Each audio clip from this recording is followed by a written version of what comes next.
नमस्कार दोस्तों, आज मैं आपको एक Japanese movie Tokyo living death के बारे में एक्सप्लेन करने वाला हूँ। तो चलिए मूवी स्टार्ट करते हैं। कहानी की शुरुआत होती है एक पॉप परफॉर्मेंस से, जहां पर एक टीम की 3 लड़कियां ठुमक ठुमक के नाच रही होती है स्टेज के ऊपर। ये मीकू कमिया होती है जो अपनी दोनों टीममेट्स को बोल रही होती है कि तुम दोनों निकम्मी हो, ओप भी डांस करती हो तुम दोनों।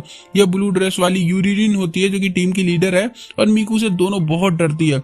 मीकू एकदम बदतमीज लड़की है, ऐसा पहली बार नहीं हुआ। जब से फेमस हुए हैं रोज ड्रामा करती है, रोज इन दोनों को डांटती रहती है, खुद की तारीफ करती है, इनकी बेइज्जती करती रहती है। बेचारी देखना दोनों कितनी मासूम इनोसेंट सी होती है।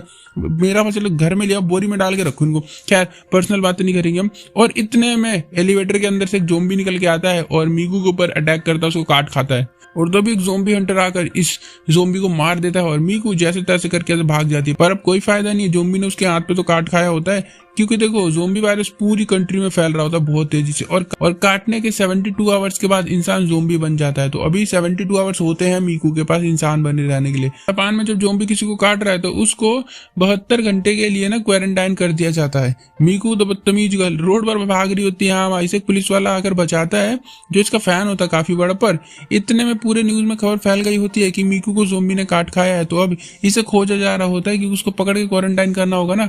पर ये भाई क्वारंटाइन नहीं होती है, भागती फिर रही है यहाँ वहाँ, गलती से एजेंसी के बाहर आ जाती है और अंदर घुसती है। तो इसको गेट खोल के एक आदमी मिलता है जो कि इसको कहता है क्या करने आई हो यहाँ पे। मीकू इसको अपना इंट्रो देती है और ये इनूटा होता है एक्स डिटेक्टिव। इसने एक डिटेक्टिव एजेंसी बनाई होती है और कहता है कि बोलो क्या करोगी अगर बचाऊंगा तो। ये कहती है मरना नहीं चाहती हूँ मैं, मुझे बचा लो, मैं तुम्हें अपनी हर अर्निंग का 10% दूंगी। और मैगजीन दिखाती है जिसमें ज़ोंबी वायरस का क्योर बताया गया होता है। ये डिटेक्टिव कहता है कि बकवास है, आज तक क्योर मिला ही नहीं ज़ोंबी वायरस का। मीकू इसे काफी रिक्वेस्ट करती है तो इनूटा जो कि डिटेक्टिव हो कहता है कि 10 नहीं 15% दोगी तो काम हो जाएगा तुम्हारा। तो ये मान जाती है।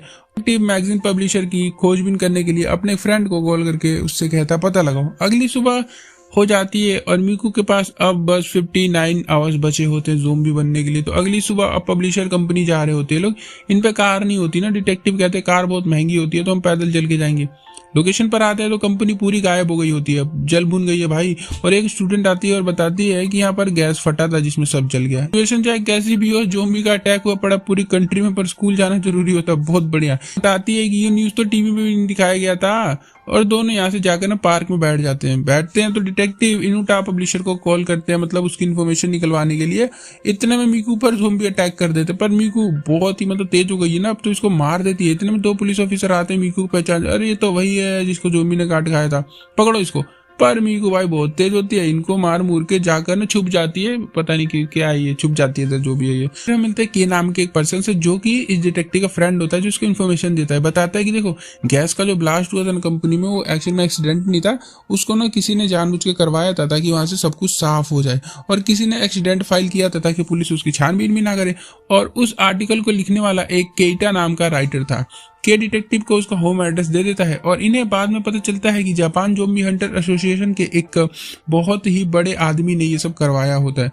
उसका मेन आदमी जो होता है वो एक साइंटिस्ट होता है जिसका नाम हुआ कुओ, ऐसा कुछ करके नाम होता है उसका। फिर मिलता है एसोसिएशन की चेयरमैन की बेहद ही खूबसूरत कमसिन सुशील बेटी से, जिसका नाम होता है किरासागी। भाई किरासागी बहुत खतरनाक लड़की होती है। ये ना उन्हीं दोनों पुलिस वालों के पास है जिन्होंने उसको देखा था और इन्होंने बुलाया है कि हमें यहाँ पर मीकू दिखी है, क्योंकि ना ये कहती है कि एसोसिएशन का पुलिस के ऊपर से बिल्कुल ट्रस्ट खत्म हो गया, किसी को खोज नहीं पा रहे।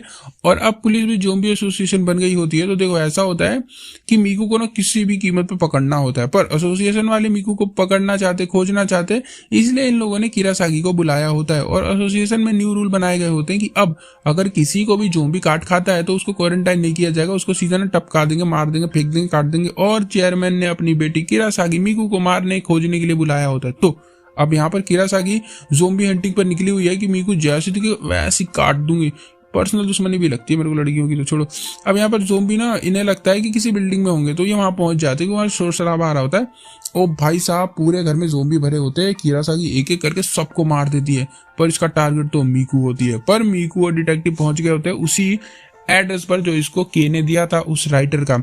अब यहाँ पर क्या होता है ना कि पूरे घर में ना सामान फैला होता है और इसकी यानी मीकू की बहुत सारी फोटोज भी होती है, जिससे पता चलता है कि राइटर इसका काफी बड़ा फैन था। मीकू अपने फोटो पर ऑटोग्राफ करने जाती है तो पता चलता है इसके पीछे कुछ है। जब अपनी फोटो हटाते तो यहाँ पर एक रशियन मॉडल की फोटो होते हैं, काफी रंगीन मिजाज के आदमी थे, और इस मॉडल का ब्लड होता है ना वायरस क्योर के लिए होता है, ठीक है।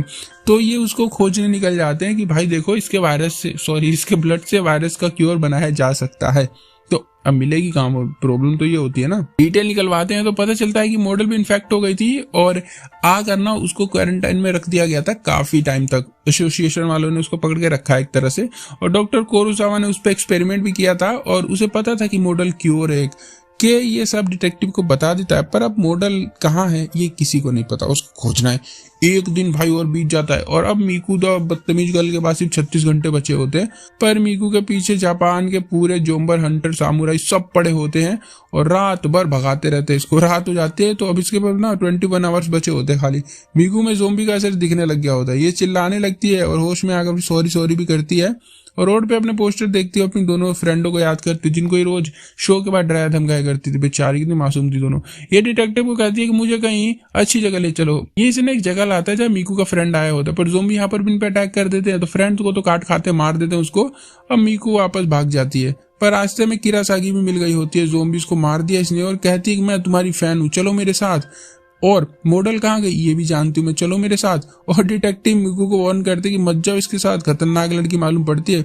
किरासागी से उसकी डिटेल भी पूछ ही लेते हैं।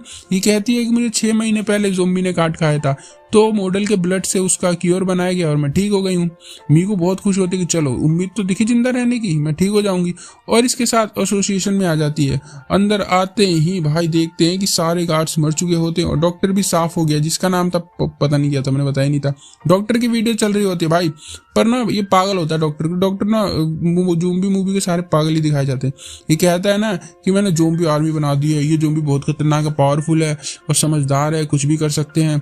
और अब मॉडल को ना मार के ज़ोंबी क्योर का खत्म कर दिया जाएगा, जिस वजह से पूरी दुनिया पर ज़ोंबीज का कब्जा होगा। और प्रूव करने के लिए ज़ोंबी तो अंदर से आ ही जाते हैं, इन पे अटैक कर ही देते हैं और भाई कंप्यूटर यूज कर रहे होते हैं। यहाँ पर ना एक समझदार ज़ोंबी आ जाता है जो कि ना ज़ोंबी हंटर थी पहले और अब किरासागी को मारती है, पर किरासागी भी ना कहाँ पीछे हटेगी। और फिर यहाँ से जब आगे भागते तो उन्हें बुचर मिल जाता है।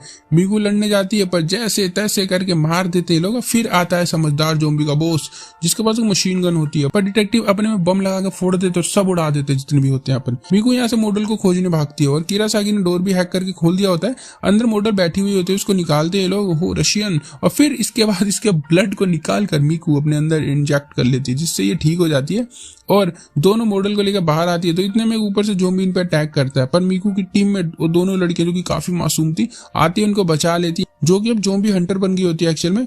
और मीकू इन्हें देखकर बहुत खुश होती है और ये अजीब सी फिल्म यहाँ पर खत्म हो जाती है।